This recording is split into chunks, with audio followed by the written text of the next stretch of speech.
My name is Ethan, 38, a craftsman specializing in intricate woodworking. Think art pieces like boxes and sculptures, not just furniture. It's a craft that demands patience and skill.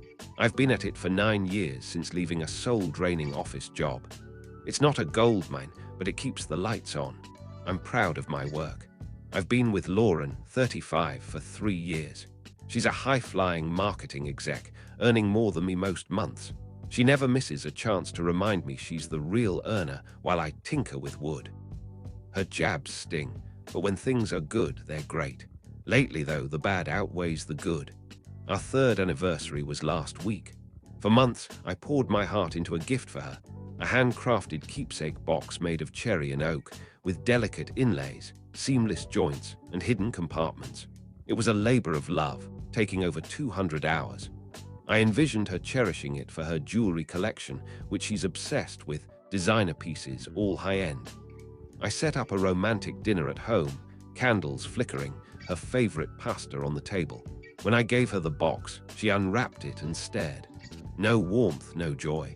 She asked what it was. I explained it was a custom box for her jewelry.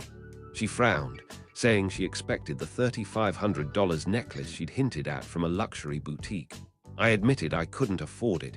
Business had been slow. She turned the box over, inspecting it like it was defective, and said, "I don't need homemade trash." Then she walked to the kitchen and tossed it in the bin. The thud echoed in my chest. I didn't argue. I just retrieved the box from the trash, wiped off some food scraps, and wrapped it carefully. Lauren was already on the phone with her friend Mia, laughing about my pathetic gift. I told her I was heading out. She barely acknowledged me. I drove to Artisan's Haven, a local gallery I've worked with for 2 years. The owner, Clara, was locking up but let me in. I showed her the box. She studied it closely, marveling at the craftsmanship, the inlays, the hidden compartments, the flawless finish. She asked why I'd kept this level of work from her. I explained it was a personal gift that didn't pan out. She said it could fetch $9,000 to $11,000, maybe more, and wanted to display it in her front window. We signed a consignment deal, 50-50 split. I left feeling a strange clarity, like a fog had lifted. Lauren was asleep when I got home. I crashed in the guest room. The next morning, she left for work without a word. Over the next few days, Clara photographed the box, had it appraised, valued at $9,000, and placed it in the gallery's prime spot with a $10,000 price tag. By Thursday, she had 2 serious buyers. On Friday, my phone exploded, 10 missed calls from Lauren, a dozen texts. She'd walked past the gallery, 2 blocks from her office, and spotted the box. Her messages demanded to know why my trash was priced at $10,000. I texted back, "The homemade trash found someone who values it."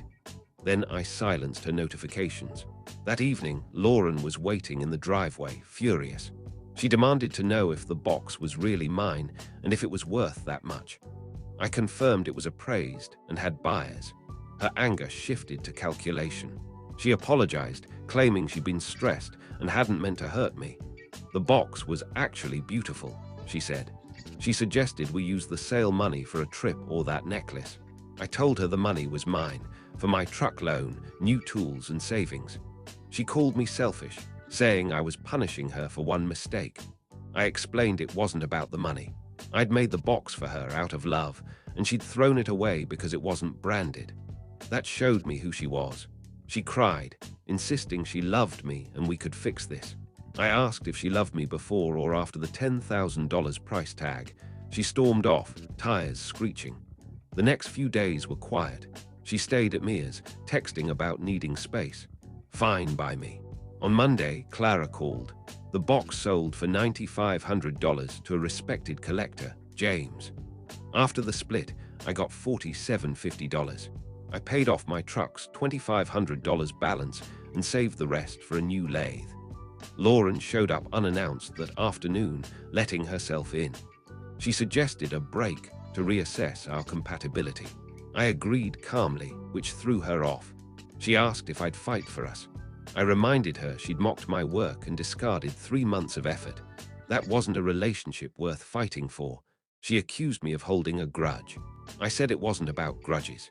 It was about realizing we valued different things. She left, warning I'd regret it.